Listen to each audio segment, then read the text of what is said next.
दोस्तों स्वागत है आपका मेरे YouTube चैनल इंग्लिश बाबू पर। और आज मैं फिर हाजिर हूँ आपके साथ एक नई स्टोरी लेकर। और दोस्तों आज जो स्टोरी मैं आपके लिए लेकर आया हूँ ये एक शॉर्ट मॉरल स्टोरी है और बहुत ही बेसिक लेवल की ये स्टोरी है। और ख़ासकर जो लोग जिन लोगों ने अभी अभी इंग्लिश सीखना शुरू किया है या फिर जिन लोगों को इंग्लिश पढ़ने में या फिर समझने में प्रॉब्लम होती है, ये वीडियो उन लोगों के लिए बहुत ही ज़्यादा हेल्पफुल होने वाला है। क्योंकि यहाँ पर मैं दोस्तों इस स्टोरी को हिंदी में वर्ड टू वर्ड ट्रांसलेट करूँगा, एक एक वर्ड की मीनिंग बताऊँगा, साथ में जो भी ग्रामर के स्ट्रक्चर्स हैं उनको भी मैं बताने वाला हूँ। तो चलिए दोस्तों आज की इस कहानी को हम शुरू करते हैं। और सबसे पहले कहानी का टाइटल देखते हैं।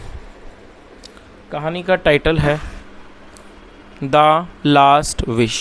क्या मतलब हुआ? द लास्ट विश मतलब कि अंतिम इच्छा। तो दोस्तों ये आज की इस कहानी का टाइटल है, शीर्षक है। और अब मैं से पढ़ना शुरू करता हूँ। आपसे रिक्वेस्ट है आप कहानी को बिल्कुल ध्यान से सुने। और यदि आज की कहानी में आपको कोई नया वर्ड या फिर नया स्ट्रक्चर मिले तो आप उसे नोट भी ज़रूर करें। तो चलिए इसको शुरू करते हैं। Once a jester worked in a royal court. क्या मतलब हुआ?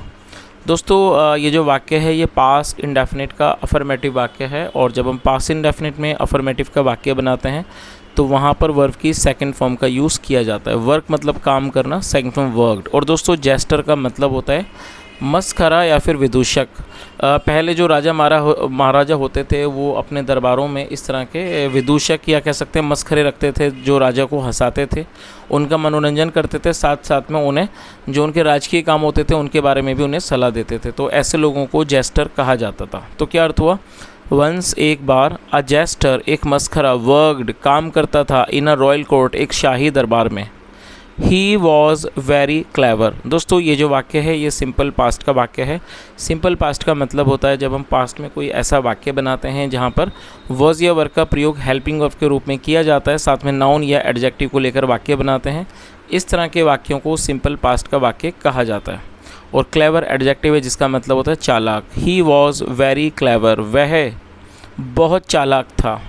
ही was not only good eight cracking jokes but was clever enough to help the king in official matters। क्या अर्थ हुआ?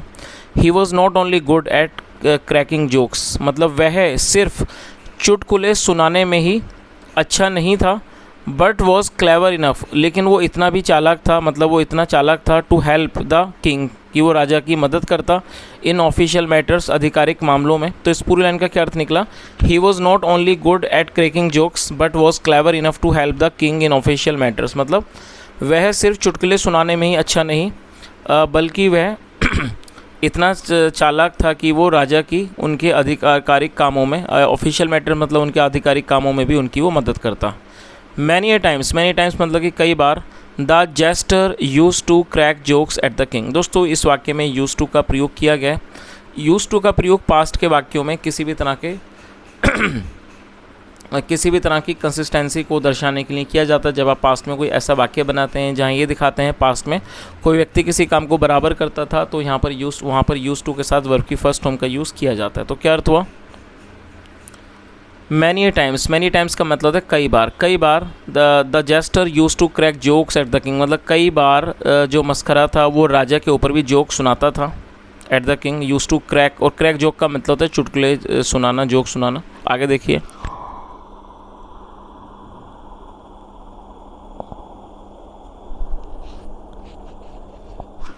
One day the king felt insulted about it. दोस्तों ये जो वाक्य है ये भी पास्ट का अफर्मेटिव वाक्य है जहाँ वर्ब की सेकंड फॉर्म का यूज़ किया गया है।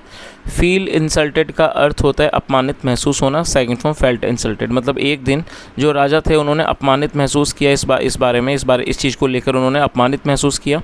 ही ग्रीव वेरी एंग्री, वह बहुत नाराज़ हो गए। और दोस्तों ग्रो एंग्री मतलब नाराज़ होना, second form grieve.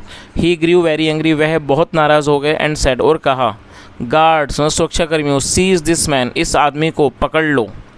Put him in person मतलब, और दोस्तों ये पर्सन यहाँ पर एक मिस्टेक है क्योंकि कहानी के अनुसार इसको प्रिजन होना चाहिए। प्रिजन मतलब कारागार। पुट हिम इन प्रिजन, इसे कारागार में, जेल में डाल दो। He will be hanged tomorrow. दोस्तों ये जो वाक्य है ये फ्यूचर इंडेफिनिट का पैसिव वॉइस का वाक्य है। और आप इसके स्ट्रक्चर को नोट कर लीजिए। जब आप फ्यूचर इंडेफिनिट में कोई भी पैसिव का वाक्य बनाएंगे तो वहाँ पर विल बी का प्रयोग हेल्पिंग वर्ब के रूप में किया जाता है। और साथ में वर्ब की थर्ड फॉर्म लगाई जाती है। हैंग का मतलब होता है फांसी पर लटकाना, फांसी पर चढ़ाना, और ये थर्ड फॉर्म है हैंग्ड। तो क्या अर्थ हुआ, he will be hanged tomorrow, कल इसे फांसी चढ़ाई जाएगी। चलिए दोस्तों, जैसा मैंने आपको समझाया, जब हम फ्यूचर इंडेफिनिट में पैसिव का वाक्य बनाएंगे तो विल बी के बाद थर्ड फॉर्म का यूज़ किया जाता है। अब मैं आपको 2 वाक्य देता हूँ, आप उन्हें ज़रूर बनाएं और ट्रांसलेट करके उन्हें कमेंट में शेयर करें। चलिए आप उन्हें नोट कर लीजिए। उसकी मदद की जाएगी, आई रिपीट द सेंटेंस, उसकी मदद की जाएगी।